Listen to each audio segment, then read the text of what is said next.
Finally আমি এতিয়া কি ঢলা-শদিয়া ব্ৰিজৰ ওপৰত আছোঁ। আজি অসম বন্ধ, গতিকে কোনো গাড়ী চাড়ী নাই।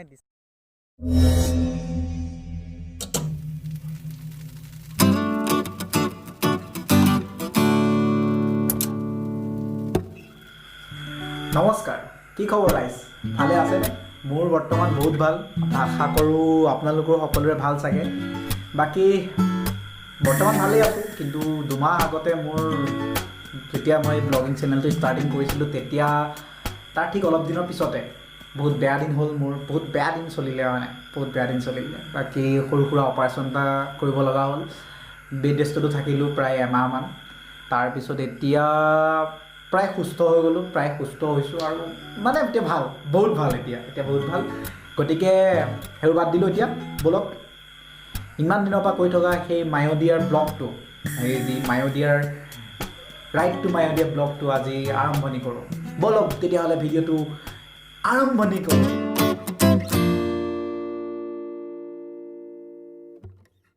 এসময়ৰ কথা, তেতিয়া এই কৰোণাৰ কদো নাছিলে। এই তেতিয়াৰ কথা, যোৱা বছৰ 9 জানুৱাৰী 19 এই সুন্দৰ চেলফিখনেৰে আমাৰ যাত্ৰাৰ আৰম্ভণি হৈছিলে, এই সুমধুৰ যাত্ৰাৰ আৰম্ভণি। বাকী মোৰ লগত যি ৰাইডিং পাৰ্টনাৰ, মানে আমাৰ যাত্ৰাৰ সংগী অভিনৱ আছিল। আৰু আমাৰ যাত্ৰা আৰম্ভ হৈছিল বোকাখাটৰ পৰা মায়'দিয়ালৈকে। ৰাতিপুৱা আহি পেলাই অভিনৱ আমাৰ বোকাখাট পালেহি। আমি বোকাখাটৰ পৰা আমাৰ যাত্ৰাৰ আৰম্ভণি হ'ল। আৰু আমাৰ ফাৰ্ষ্ট ডে প্লেন আছিলে যে আমি যোৰহাটত প্ৰথমতে গৈ ৰ'মগৈ, আৰু যোৰহাটত আমাৰ লগৰ 2জনীমান আছিলে বিএডৰ, আৰু তাৰে ভিতৰত আমি অলং আৰু প্ৰস্তুতি ঘৰত আমি সোমোৱাৰ আমাৰ প্লেন আছিলে। সেইমতে আমি আমাৰ যাত্ৰা আৰম্ভণি কৰিলোঁ আৰু যোৰহাটত গৈ ফাইনেলি অলংকিতা ঘৰ পাই গ'লোহি। এই অলংকিতা, হাই দিদি। এইফালে মোৰ ঘৰত মা আৰু মই অকলে, আমি দুটাই।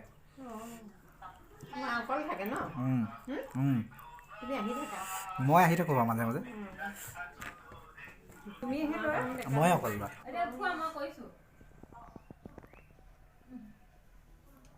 কি হ'ল অভিনৱ, কান্দি খাইছে যে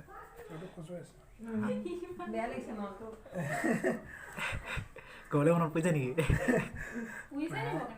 পৰিছে নেকি তোমাৰ? ভালকৈ খোৱা। দুবাটিকে লৈছিলোঁ মাংস। ইমান দুম খাবানে অভিনৱ?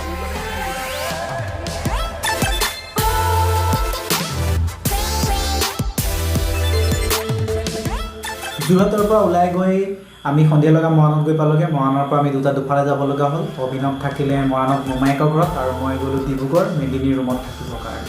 কিন্তু দুৰ্ভাগ্যৰ কথা যে সন্ধিয়া লগা মৰাণৰ পৰা ডিব্ৰুগড়লৈ কোনো ধৰণৰ গাড়ী পাবলৈ নাই। বহুত বিচাৰি লাষ্টত অটো এখন পালোঁ। অটোখনত উঠি কোনো ৰকম 10টামান বাজিছে, 10টামান বজাত গৈ পেলাই মেদিনীৰ ৰুমত পাইছোঁগৈ ডিব্ৰুগড়।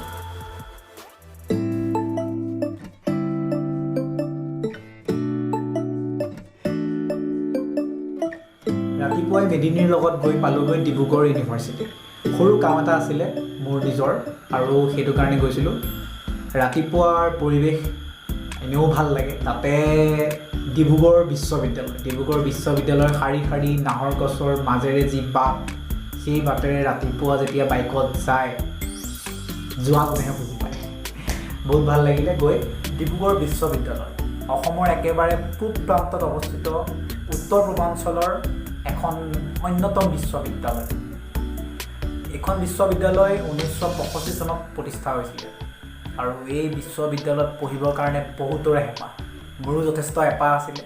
কিন্তু সেইখন সৌভাগ্য আমুকাৰ নহ'লে। তথাপিতো ডিব্ৰুগড় ইউনিভাৰ্চিটিত পঢ়িবলৈ নাপালোঁ, ডিব্ৰুগড় ইউনিভাৰ্চিটিৰ আণ্ডাৰত পঢ়িবলৈ সুযোগখন পালোঁ। শিক্ষাই আন্ধাৰৰ বন্তি বুলি সাৰোগত কৰি জ্ঞানৰ পোহৰেৰে জীৱন পুৰাবলৈ অহা জাকৰুৱা যৌৱনৰ দেশ, ৰ'দ আৰু জোনাকৰ দেশ। এয়াই আমাৰ সকলোৰে মৰমৰ নাহৰৰ দেশ, ডিব্ৰুগড় বিশ্ববিদ্যালয়।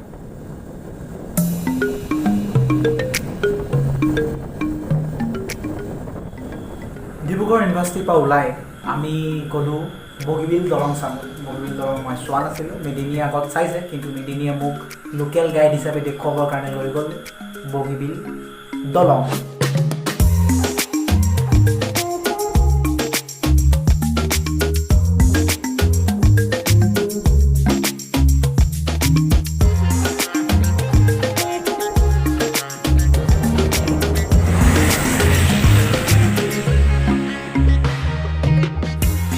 দলঙৰ পৰা উভতি আহি আমি আকৌ মৃদুস্মিতাৰ ঘৰত অভিনৱ আৰু মই দুইটা আকৌ একেলগ হ'লোঁ।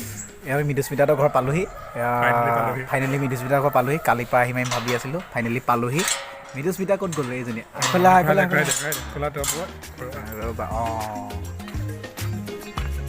ক'ত গ'ল ক'ত গ'ল ক'ত গ'ল ক'ত গ'ল?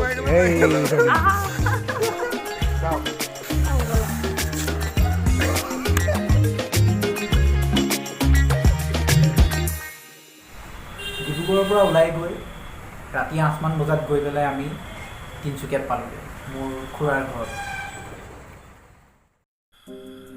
ৰাতি আমালৈ এটা বেয়া খবৰ আহিলে, মানে নেক্সট ডে ST কমিউনিটিয়ে অসম বন্ধ দিছে। আমি দুয়োটা বিপাঙত পৰিলোঁ। আমি না তাত ৰ'ব পাৰোঁ না উভতি যাব পাৰোঁ, আৰু আমাৰ হাতত যথেষ্ট সময় কম আছিলে।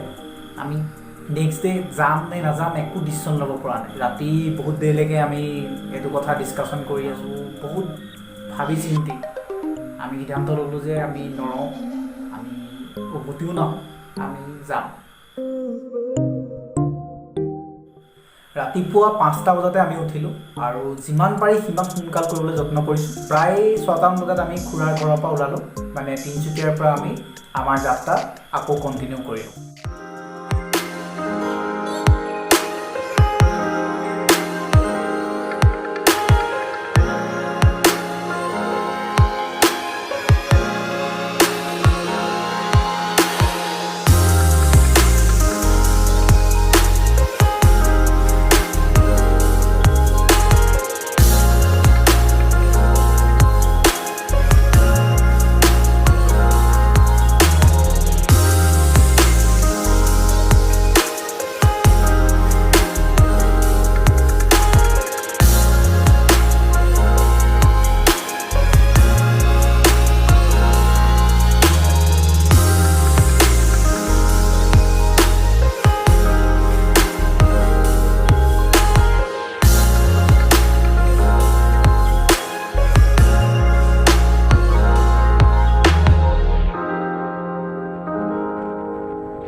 ফাইনেলি আমি এতিয়া কি ধলাশদিয়া ব্ৰিজৰ ওপৰত আছোঁ। আজি অসম বন্ধ, গতিকে কোনো গাড়ী চাড়ী নাই, ডিষ্টাৰ্বেঞ্চ নাই, গোটেই ইমান ধুনীয়া দলংখন, খালী দলং। এইফালে অভিনৱ ক'ত গ'ল? অভিনৱ ক'ত গ'ল? অভিনৱ ওলাইছা নাই কেমেৰাত? দেখিয়ে পোৱা নাই, ওলাইছে না? চাই লোৱা এইফালে। বহুত ভাল লাগিছে আজি নিচিনা সঁচাই ভাল লগা নাই। একচুৱেলি এটা কাৰণে ভাল লাগিছে, গাড়ী নাই কাৰণে ভাল লাগিছে। আজি একদম বিন্দাছ আছো, একদম মানে কোনো একদম বিন্দাছ ফটো উঠিছো, শুই উঠিব পাৰি এনেকুৱা একদম গাড়ী নাই। ৰাস্তাৰ মাজত আছো, ধলাশদিয়া ব্ৰিজ খালী, গোটেই ব্ৰিজ খালী, কোনো গাড়ী চাড়ী নাই, কোনো ডিষ্টাৰ্ব নাই। এইখন ব্ৰিজখন আপোনালোকে দেখিছে, ব্ৰিজখন পিছফালে মুঠতে একদম মজা দিনত আহিছো আজি সঁচাকৈ। ফাইনেলি আৰু ধলাশদিয়া আমি আহি পাই গ'লো।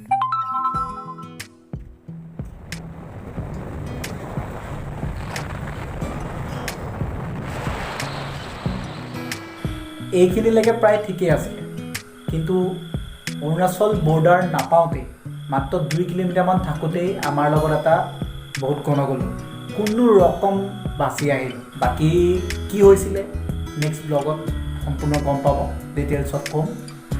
আৰু এতিয়ালৈকে ভিডিঅ'টো চাই থকাৰ কাৰণে সকলোকে থেংক ইউ। থেংকছ ফৰ ৱাচিং দিছ ভিডিঅ' এণ্ড ভিডিঅ'টো যদি ভাল পালে লাইক কৰক, কমেণ্ট কৰক, আৰু মোৰ এই চেনেলটো ছাবস্ক্ৰাইব কৰিবৰ কাৰণে নাপাহৰিব। নাও বাই বাই।